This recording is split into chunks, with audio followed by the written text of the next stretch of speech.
Now, on 105.9 FM and streaming worldwide on the WMAL app. O'Connor and Company. It's 5:07. Good morning. It's O'Connor and Company here on this Wednesday. Not any Wednesday. Are you sleeping off your Mardi Gras festivities last night? You have a bit of Fat Tuesday, maybe just Chubby Tuesday. You're not on the Ozempic for Tuesday, are you? Either way, it's Ash Wednesday today, and your Lenten journey begins if you're so participating. Coming up at 6:35, Cal Thomas will be our guest, as he always is on Wednesday. 7:05, our pal Gabriella Hoffman talk about the Potomac sewage disaster, as she is expert on energy and conservation issues. 8:05 brings us Sarah Carter, your drug czar. It's Larry O'Connor with gadfly Bethany Mandel. Bethany, you've been all over the place recently with media hits. Obviously, doing this program has elevated your profile to sites you never imagined. Good morning, Bethany. Obviously. And that's why I do it. It's not because I like waking up and starting my day talking to a grown-up. And particularly you. You are a delightful person after the 5 a.m. hour. So if anyone out there is listening and they only normally listen to the 5 a.m., Larry gets nicer after 6. I'm not mean. I'm just, I just like to catch you off guard because this is your defenses are down during the 5 o'clock hour, and I can zero in on those vulnerability. No, you just did some media last night. You were on both the Laura Ingraham show and the Katie Pavlich show talking about your recent column regarding the obvious trend of transgender individuals engaged in violent activities, including some mass shootings. There was another one in Rhode Island that we talked about yesterday on the show. So I do want to pick your brain about that topic, since everyone else is getting your opinion on it, because you recently wrote a column. So we'll get into that a little later in the program. Today, though, is Ash Wednesday. Now, you're a recovering Catholic Christian, and of course, you have famously converted to Judaism. But it's funny. I used to think that Ash Wednesday was a pretty exclusively Catholic thing. But as you know, I'm married to a Baptist, and the fact is, many Protestants have either always sort of adhered to sort of a Lenten journey on their own, though not quite as strict as Catholics take it, or in recent years they've been adopting it. The whole idea of Lent and the 40 days of fasting, prayer, abstinence, charitable giving leading up to Easter has become a bigger thing with non-Catholic Christians as well. So a lot of people are observing today as the beginning of that season. I feel like a lot of people use it, though, as a New Year's resolution reset. Sort of. And and I find it strange. People, so my mom was Catholic, but I didn't grow up really Catholic, and so I'm actually shockingly ignorant and was never really observant. So I feel like a little bit of an outsider, but with an insider perspective as well. And I find a lot of Lent observance to be weird and not in the spirit of what I feel like it should be. I see people, they're like, I'm going to give up my Starbucks. Yeah. They use it as a diet thing. And I'm like, I don't know. I'm Jewish, so I feel like I shouldn't chime in here, but I will because I'm Jewish and I have opinions about everything. Sure. And I don't think that's the point. I think that you're supposed to it's like you pray and fast. It's like you taking Rosh Hashanah or Yom Kippur and using it for a cleanse. Yes, that's exactly I'm just on an apple cider vinegar cleanse. No, you're supposed to be atoning for your sins. Yeah, no, that's not what it is. Exactly. That's a good analogy. No, oftentimes it's been, given, because I think as children, that's sort of the way that we sort of introduce children to the idea of Lent is, all right, you're giving up chocolate, and it'll make those chocolate bunnies taste so much better on Easter Day. It'll be wonderful. But really, it's supposed to be fasting, prayer, and penance. That's what it's supposed to be about. And that's what you're supposed to focus on. And the fasting part of it can be abstaining and giving up something that is a luxury or something that maybe is not the best thing for your behavior. It's supposed to be a spiritual reset, not a dietary reset. Right, that's what it's supposed to be. In other news, I saw a $140 chocolate bunny at Costco. And my kid, it was the size of my 3-year-old, this chocolate bunny. It was That's crazy. insane. And my kids looked at me, and they have the Easter section next to the Passover section. So you have the dry crackers next to the $140 life-size really chocolate bunny. Lousy tasting wine. And my kids were like, why do we this instead of that? There you go. Because that looks better. This is where Uncle Larry comes in. I was like, you know what? You make a good point. You do. You do. It's totally valid. So I was thinking about maybe buying the $140 chocolate bunny, but I didn't want to. Did you take that moment at Costco to say, well, here's the thing. Joseph went to Egypt, all right? And can I tell you, the Museum of the Bible is doing a show of Joseph going to Egypt. We're going to go. Are you? Oh, we should go together because we wanted to. Have you set your date yet? Because we were going to go. I have. And it's by the same group that did Lion, the Witch, and the Wardrobe. Yes, it's the same it's theatrical group. They're very good. Yeah. I am one ticket shy of the group rate. That's how many people I have in my family. Oh, Meredith and I will join you. We'll go. I know, we'll so go. let's do it. We were planning on going. You know, when I was 16, I was in Andrew Lloyd Webber and Tim Rice's Joseph in the Amazing Technicolor Dreamcoat. So didn't you tell us that because that was when you renovated the theater? No, that was no. When I was 16, yes, I renovated the Schubert Theater in Century City fine. when I was 16. No, that was for Andrew Lloyd Webber's Sunset Boulevard. See, you don't remember things I tell you at 5 a.m. That's why I get away with so much. I don't. I block it out because a lot of it is innuendo and inappropriate, and I just want our relationship to remain intact. How dare you? We're talking about religion. Should I say on the air the show day that we're thinking in the time? No, and we'll make it like a WMAL listener party. Stalkers will come and get us, but we could talk about it. Perhaps let's run that by the bosses. Meanwhile, back to Ash Wednesday. Pope Leo, our American Pope, who, by the way, was elected just after Easter, if you remember, right? Because his predecessor, Pope Francis, passed away Easter week. The Pope Leo has put out a message that I think should be a challenge to all Christians everywhere. He's making an interesting suggestion to people along the lines of, looking beyond just giving up chocolate or carbs or even alcohol during your Lenten journey. He says, and I'm quoting him now, "I would like to invite you to a very practical and frequently unappreciated form of abstinence, that of refraining from words that offend and hurt our neighbor." Lashon hara. That's the equivalent, and that's the word in Judaism, Lashon hara. He's discouraging Lashon hara. Yeah. So can I ask you, I feel like 5 a.m. is where we neither of us have a filter. Do you like this Pope? Because I do. So far. I like him so far. Yeah, me too. Can I say I wasn't a fan of the last one? Of course, you're allowed to say that. I wasn't. Yeah. I mean, this one I like. The most important things about popes are that they retain, Catholic teaching and doctrine and the faith and morals of practice. Didn't do that so much. Well, he did. No, he did, actually. He went off the reservation on things that are not basically rooted in dogma and doctrine of the church. He went off the reservation on things that he's allowed to go off the reservation on, and this pope is not going there. So, yeah, you're allowed to say all those things. Popes aren't perfect. Wonderful. So I find this an interesting challenge, actually, because it's very hard to engage in social media in the 21st century and constantly refrain from words that may offend and hurt our neighbors. In fact, I think it may be hard to be a talk radio host and choose words that won't offend or hurt our neighbor, because here's the problem. People are too easily offended. Yes. So one of my favorite analogies about Lashon hara, which is, a bad tongue, basically, is someone went to a rabbi and said, how do I make up for the fact that I gossiped about someone? Yeah. And the rabbi said, go take a pillow and go to the top of the mountain and cut the pillow open and let the feathers fly loose and then come back to me. And so the guy did that and came back and thought that he was like releasing his sins, and it was like symbolic of releasing his sins. And the rabbi said, okay, great. Now get every single feather that you let out. And the person was like, that's impossible. I can't retrieve every feather. And he said, yeah, that's what gossip is. You cannot retrieve every single feather that you've let out, just like you can't bring back the gossip. So don't let it out in the first place. There you go. And that is one of my favorite stories in that's the why Jewish gossip tradition. is such a sin.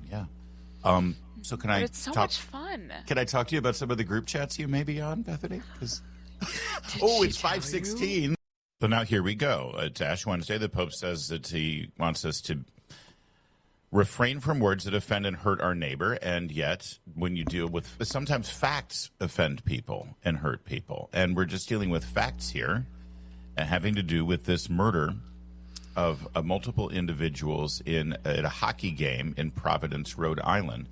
And this story disappeared almost as quickly as it showed up, because about 12 hours into the investigation of the story, it was obvious that the murderer, the crazed gunman, also identified as a woman, a dad who had gone through a divorce. And there's a huge social media footprint of this person who had been called Robert, but now goes by Roberta. In fact, the New York Times, in writing up the story about this, the closest they could get was to say that the person went by two different names.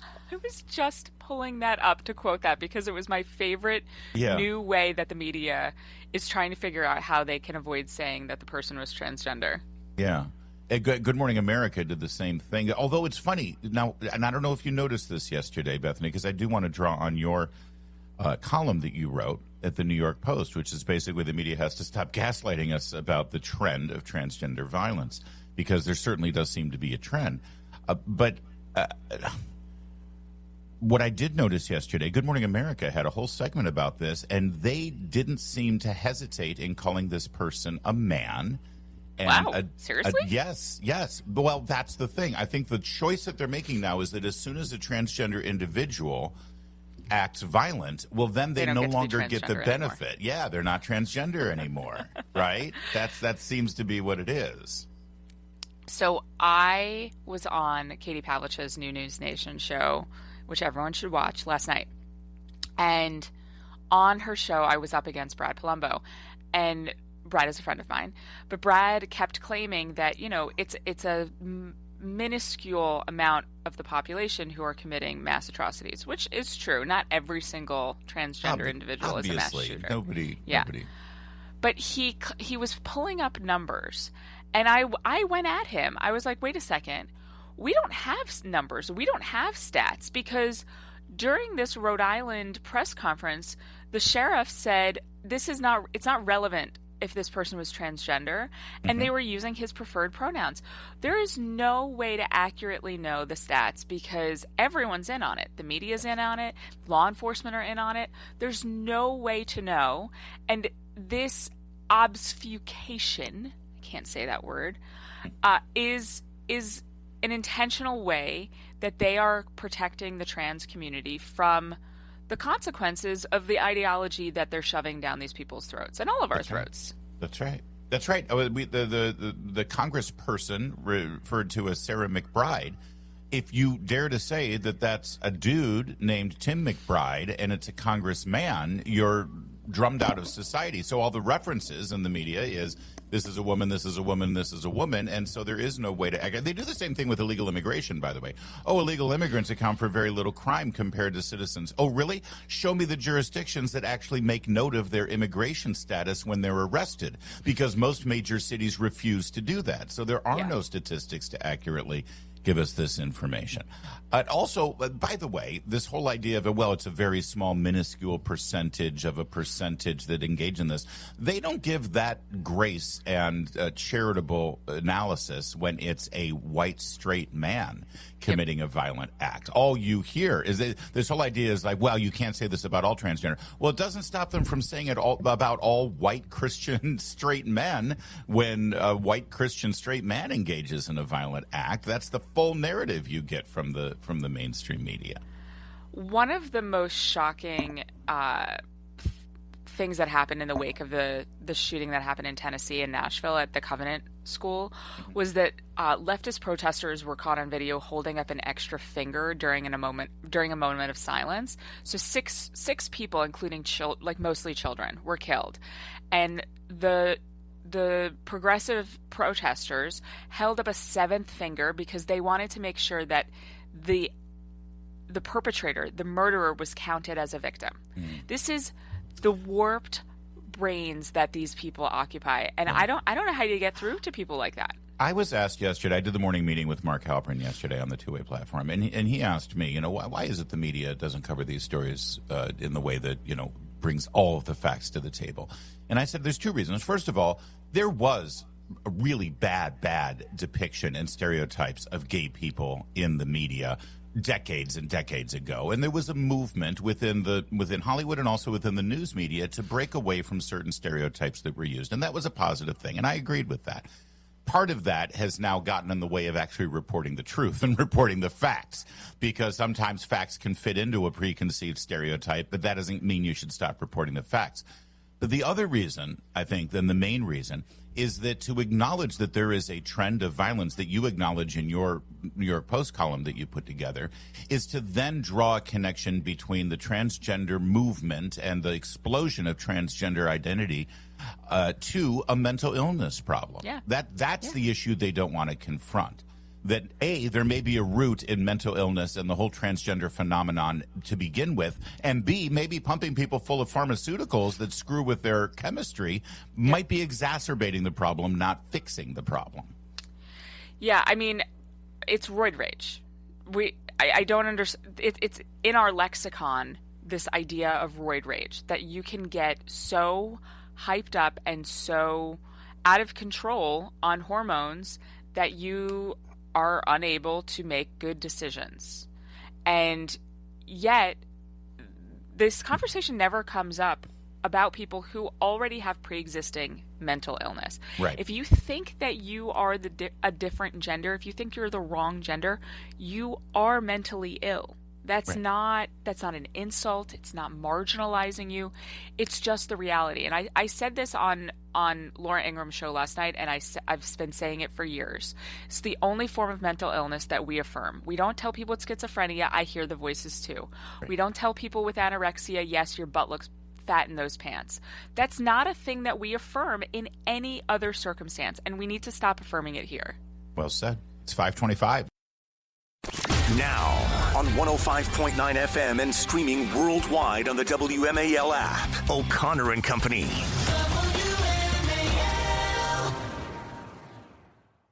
5:37. Good morning. It's Wednesday. It's O'Connor and Company. We got you covered all morning long, including a conversation at 6:35 with syndicated columnist Cal Thomas. At 7:05, Gabriella Hoffman on the Poop-Tomic cleanup. And then at 8:05, Sarah Carter, your drug czar. What's going on with the drug czar? It's Larry O'Connor alongside Bethany Mandel. Good morning, Bethany. Poop-Tomic. Poop-Tomic. Yeah. We're calling it the Poop-Tomic now? We are calling it. We've been calling it the Poop-Tomic for a while. Are you not on board with that? It's so sad. Do you prefer Poop-Tomic or Poop? No, it's the right nickname. It's sad that we're here. It is. But we're going to get it cleaned up. We are. Somebody's got to do it. So yesterday, Stephen Colbert made a big splash of news saying that CBS had told him that he couldn't have James Tallarico, a congressman who's running for Senate in Texas, couldn't have him on the show because they were afraid that the FCC would force equal time rules on them, which is kind of funny because, I mean, the equal time rules are the equal time rules. We can get into that in a minute. Now, this then suddenly became a fake story, Bethany, because it turns out CBS didn't force him to do anything, just reminded him that if you have one candidate on, you have to also be open to having the opponent on. And then the other part of the fake story was, so they are demanding a Republican go on the show too. They're demanding John Cornyn or Ken Paxton to go on the show too because they're running for Senate in Texas, and that's not true either. Actually, the equal time rule in this case would apply to one Jasmine Crockett. James Tallarico is running against a Democrat for the primary right now, and a lot of people said, no, it has nothing to do with Jasmine Crockett. She's been on Colbert before. She was just on last May. Yeah, that was before she was a declared candidate. It also was not 2 weeks before Election Day. Yeah, their primary is in 2 weeks. And yesterday or Monday was the first day of early voting. This was a huge timed stunt to coordinate and coincide with the beginning of voting in the Democrat primary and aligned with Election Day. Colbert made a big deal out of it, played the victim when he wasn't one. He was forced to play by rules that out of character. Yes, exactly. Rules that everyone in broadcasting knows about. Everybody who works, there's two groups of people who know everything about these rules. Anyone who's on a broadcast station, whether it's a local radio or television station or a national outlet, you know these rules. And the other people who know these rules are people who work for political campaigns. They know these rules very, very well. Stephen Colbert decided to prey on the ignorance of everyone outside of those two groups and act like it was Trump and Brendan Carr of the FCC. They didn't say a damn thing. It was the lawyers at CBS that said, yeah, you could have Tallarico on, but then if Jasmine Crockett says she wants to come on, you need to have her on as well. And they didn't want to have Jasmine Crockett on because this whole thing is a stunt to elevate James Tallarico. The Democrats, and you have to really understand this story, you have to realize that Stephen Colbert is not a talk show host. He is an operative and an activist for the Democrat Party. He wants them to win. And they are terrified of Jasmine Crockett because they believe, probably correctly, that if she gets the Democrat nomination, she will get trounced in the general election. And James Tallarico is their white Christian knight. He think Pete Buttigieg without the charm. They think he's the secret sauce to win that election. And so they cooked up this stunt. He went on the air and said, they won't let me have this man on, but if you go to my YouTube channel, you'll see it. By the way, they're also boosting their YouTube stats because guess what? Pretty soon, he'll be out of a job and he'll probably have to move his show to some streaming platform. So they want to show that they can bring an audience to YouTube. All of it is garbage. But the bottom line is the person who really suffers in all of it is Jasmine Crockett, the black woman running for the nomination in Texas because Democrats hate her. They love her to raise money for them, but they certainly don't want to elevate her to the Democrat nomination in Texas. It's hilarious. So I love that we've now come to the point that we feel badly for Jasmine Crockett. I think it's a nice, full circle moment. But I don't even know where to begin because you hit on so many important points there. I think that their goal here was really to make Bari Weiss the bad guy. They have decided that Bari Weiss is destroying CBS News because she's a Zionist and because she doesn't fall in lockstep with them ideologically because she's an outside the box thinker. She's heterodox. And so they've decided that this is the new way that they can criticize Bari Weiss and claim that she is putting her finger on the scale of editorial decisions, when the reality is, you're right, it's the lawyers. They're just doing their job, which no one likes lawyers. No one wants to be told by lawyers anything, but the lawyers are there to protect you, and the law is actually very clear. And they're hoping that, Americans are not, aware of equal time laws. Yeah. But they're there and they're important and they're there for a reason. And sorry, you have to play by the rules. But they're so unaccustomed to being told that. You have to play by the rules. They're like, wait a second. Those rules don't have never applied to us. Yeah. They certainly apply to us. In fact, we reach the point sometimes, especially in primaries, where we have to tell some candidates, listen, you've been on a lot, and your opponent, we just can't. Sorry. Those are just the realities, and we need to try to balance this out. We'd love to, if for everybody who is remembering the last election we had here, where Winsome Sears was on the show quite a bit, as was Jason Miyares, you're right. And we would have loved Abigail Spanberger and Jay Jones to come on as well and demand their equal time. Yeah, it would have been great to have that conversation because Abigail played herself as a moderate, and Lord knows she didn't want to have a conversation with someone who would call her out on that. Yeah, she was never asked any questions about it. No, they don't take advantage of equal time in most platforms, but this is a very real thing, and and in this case, the reason that equal time was raised and the reason that Stephen Colbert refused to have James Tallarico, it was Stephen Colbert who refused to do this. CBS News had nothing to do with it. Donald Trump had nothing to do with it. Brendan Carr and the FCC had nothing to do with it. Stephen Colbert decided that he didn't want to have Mr. Tallarico on his CBS show because he would have been forced to put Jasmine Crockett on the show. That's the only takeaway here. And yes, I do feel terribly sorry for Ms. Crockett. It's 5:44. Here is James Tallarico on the on the YouTube version of the Late Show with Colbert that did air on streaming on YouTube. Go ahead, cut 2. Thank you. Now, here's the thing. I don't usually say this to a guest, but if people are watching this right now, it's because they found us online on YouTube. I did an act of the show that's on tonight explaining why It's not the first time you've caused some drama. FCC opening probe into The View after appearance by Tallarico. Do you mean to cause trouble? I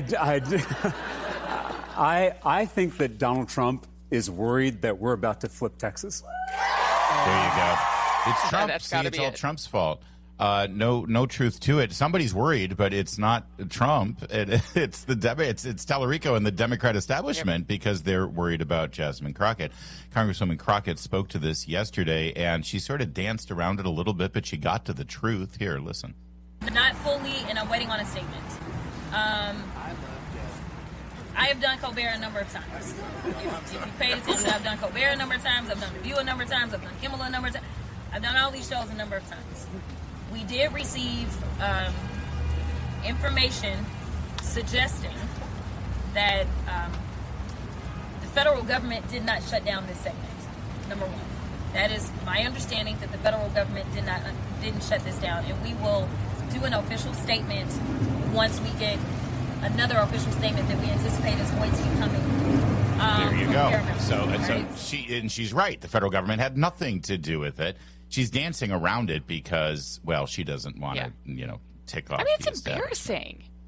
It's embarrassing. Your own side doesn't want you to talk. It's like when Seth kicks me under the table at a holiday, and he's like, "Bethany, stop."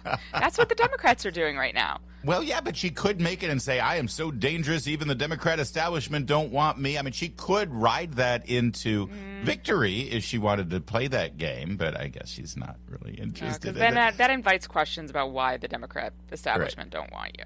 And then there's Jonah Goldberg. You can never, ever be disappointed if you think Jonah Goldberg's going to come up on the wrong side of it. Jake Tapper brought him in as a conservative advisor on this, I guess. Here, cut 3.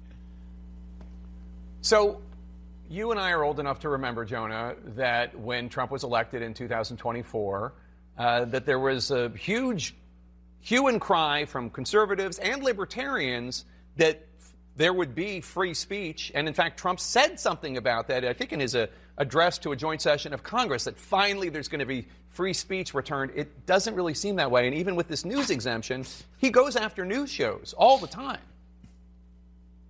Yeah, I mean, it's funny, Marco Rubio just gave this speech in Munich at the Munich Security Conference.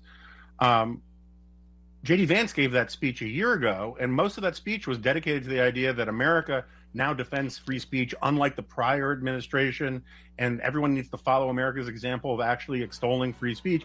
And here, look, I'm not a huge fan of Tallarico, but his point is correct. I'm not a big fan of cancel culture. I think there's a cancel culture of the left and a cancel culture of the right.